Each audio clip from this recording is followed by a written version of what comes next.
வணக்கம். இன்னைக்கு நம்ம உடம்புக்கு சத்தான கம்பு இட்லி தாங்க எப்படி செய்யறதுன்னு பார்க்க போறோம். இந்த இட்லிக்கு தக்காளி சட்னி வச்சு சாப்பிடும்போது ரொம்ப சூட்டா இருக்குங்க. அந்த இட்லியை வாங்க எப்படி செய்யறதுன்னு பார்க்கலாம். ஃபர்ஸ்ட் கம்பு இட்லி செய்யறதுக்கு நான் 3 கப் கம்பு எடுக்கிறேங்க.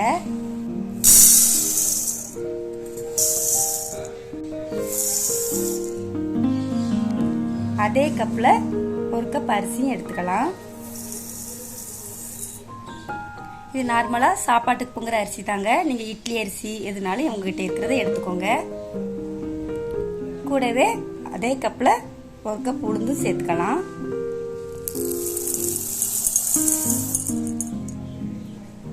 கடைசியா 1/2 ஸ்பூன் வெந்தயம். நார்மலா நம்ம வீட்டில் யூஸ் பண்ற ஸ்பூன் தாங்க. இதையும் சேர்த்துக்கலாம். இது எல்லாத்தையுமே ஒரு 3 நேரம் கழுவி எடுத்துட்டு வந்துருவோம்.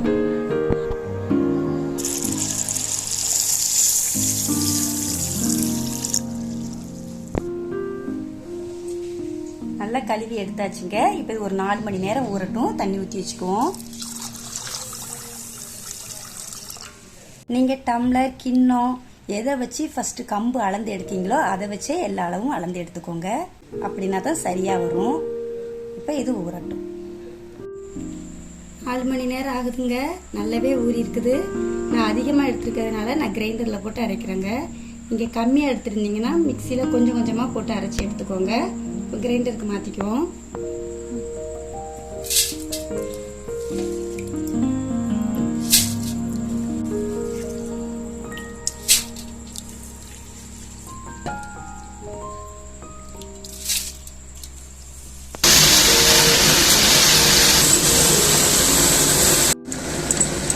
இட்லிக்கு அரைக்கிற மாதிரியே இடையிடையா தண்ணி விட்டு அரைச்சிக்கோங்க.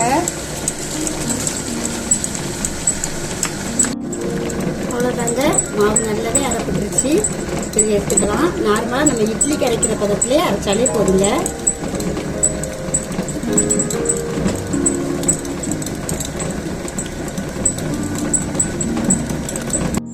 மாவு எல்லாத்தையுமே எடுத்தாச்சுங்க. இப்போ இந்த மாவுக்கு தேவையான உப்பு சேர்த்து மிக்ஸ் பண்ணிக்குவோம். நான் கல் உப்பு தாங்க எடுத்திருக்கேன்.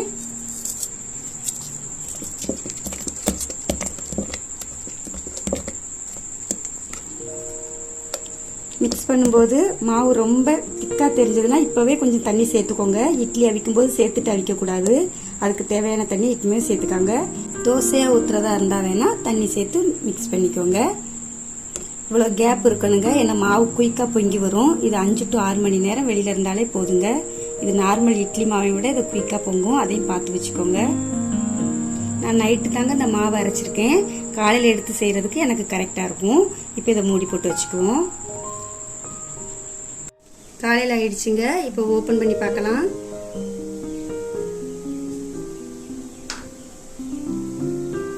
பாருங்க எவ்வளோ அழகா மாவு பொங்கி வந்திருக்குன்னு. இதை நல்லா 1 டைம் மிக்ஸ் பண்ணிட்டு இட்லி தட்டுக்கு ஊற்றிக்குவோம்.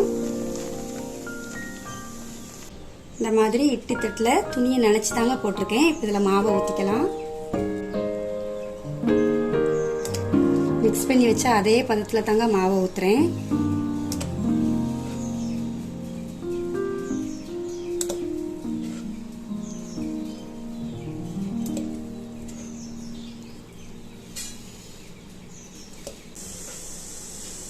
நீங்கள் எண்ணெய் தடவி அவிக்கிறதா இருந்தாலும் அவிச்சுக்கோங்க. பாருங்க நல்ல வெந்நீர் கொதிச்சிருச்சு. இப்போ இட்லி தட்டை உள்ள வச்சுக்கலாம். ஒரு கை இப்படி அப்படி நேராக வச்சிங்கன்னா அடுத்து வைக்கிறது கிராஸாக வச்சுக்கோங்க. இப்போ இதை மூடி வச்சுக்குவோம். ஒரு 10 நிமிஷம் வேகட்டும். அதுக்கப்புறம் ஓப்பன் பண்ணி பார்ப்போம்.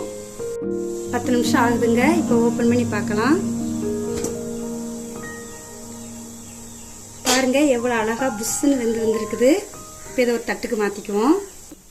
இப்போ இதை கமுத்தி போட்டு லைட்டாக தண்ணி தெளித்து எடுத்துக்குவோம்.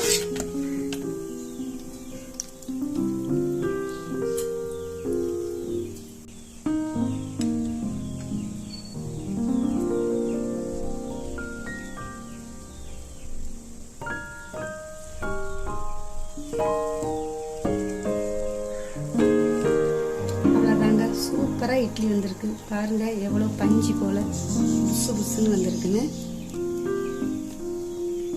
இதே மாதிரியே அடுத்து இருக்கிற மாவையும் ஊற்றி எடுத்துக்குவோம். அவ்வளவுதாங்க, இட்லியை சூப்பராக வேக வச்சு எடுத்தாச்சு. இந்த இட்லி வேகும்போது வீடே அவ்வளோ மனம் மணக்குங்க. பாருங்க இட்லி எவ்வளோ சாஃப்டா எவ்வளோ சூப்பராக இருக்குன்னு. இதை சாப்பிட்டாலுமே உடம்புக்கு நல்லதுங்க.